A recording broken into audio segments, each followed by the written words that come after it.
Hi everyone, and welcome to another session to help you increase your financial intelligence. And the topic we're going to talk about today is the rule of 300 and the rule of 10's.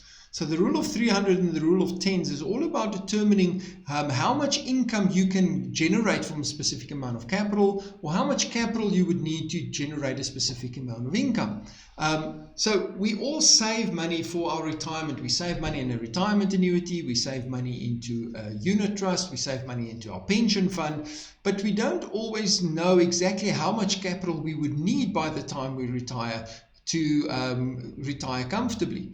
And we hear about these figures, 300,000 and 3 million, but it's difficult for us to know what are those figures actually going to mean to us. And what these two rules does is it gives you a simple calculation that you can do that gives you a very close estimation of how much you would actually need by the time you retire. So quickly, let's have a look at the different rules. The first one is the rule of 300. So what the rule of 300 does is it says it can determine the capital needed to generate a specific income or the income that you can get from a specific amount of capital.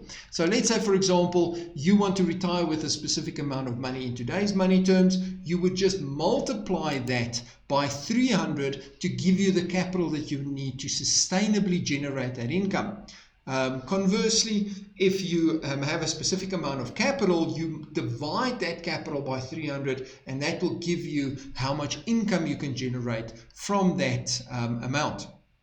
So let's look at it as an example. Let's say you want to retire with 10,000 Rand per month in today's money terms. You would need 3 million in capital. 10,000 times 300 gives us 3 million in capital to generate 10,000 Rand a month, increasing with inflation every year sustainably from your capital.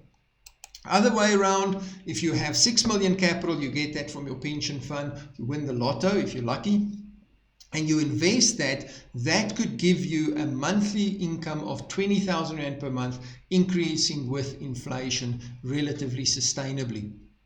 So one of the biggest mistakes people make is they overestimate the value of capital. And what this rule does, it will give you a very good indication of how much you can actually take out of any capital amount you have available. So if you want to use this rule, you can take your pension fund or your retirement annuity fund, look at what the estimated value is that they will give you, and then use the rule of 300 to determine how much income that capital amount is going to give you. The problem with that calculation, though, is that it shows you what the money will be when you reach 65. So that is a future value. The problem with that is it doesn't take inflation into account. So that money is not going to be worth the same as what it's going to be worth today. And that's why we have the rule of 10's. So the rule of 10's is there to help you determine the future value of your money.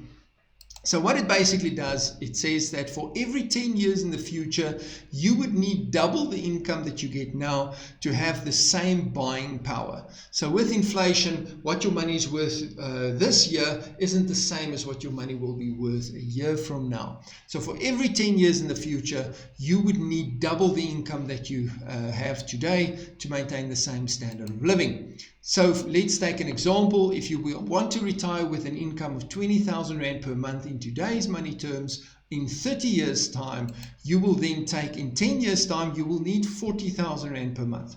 In 20 years' time, you will need 80,000 Rand per month. So you don't add 20,000, you multiply it by 2. So 40 becomes 80, and 80 becomes 160,000 Rand per month in 30 years. And yes, I know it sounds like a scary statistic and a scary figure, but that is the reality of the situation. Now, how do you combine these two rules to help you calculate what you actually need by the time you retire?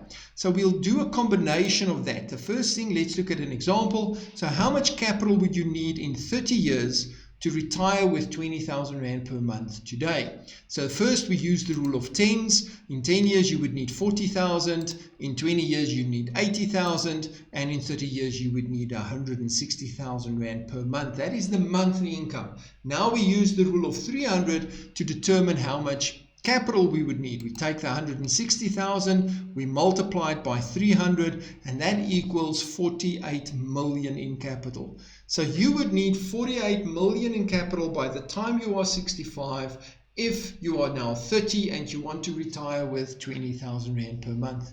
Now that's where these figures become very abstract, because as you can see, it's very, very difficult for the typical person out there to save enough money in their lifetime to get to those amounts of capital. And that's why 96% of people in South Africa cannot maintain their same standard of living within 5 years after retirement.